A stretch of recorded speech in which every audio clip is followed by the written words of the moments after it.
মাগরিবের নামাজ এশারের নামাজ পড়ে একটা মসজিদে শুয়ে পড়লেন, আর শুয়ে শুয়ে হাদিস পড়তেছেন। কি পড়তেছেন? কথা বলেন। আর মনে মনে ভাবলেন রাতটা মসজিদে কাটায় দিই, ফজরের নামাজ পড়ে আবার বেরোবো। কিন্তু দারোয়ান এসে বলে মসজিদে থাকতে পারবেন না, ওঠেন। দারোয়ান আছে না, কথা কন। আহমদ ইবনে হাম্বল বললেন আমি শুধু রাতটা থাকতে চাই, আমি তো ফজরেরও মুসল্লি, ফজর নামাজ পড়বো তো এই মসজিদে, আমার থাকতে দাও। দারোয়ান তো দেয় না, কেন?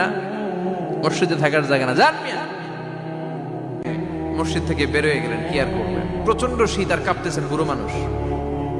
পথিমধ্যে দেখলেন বাজার, বাজার একজন খাব্বাস, শাবুন খাব্বাস, যুবক রুটি বিক্রেতা।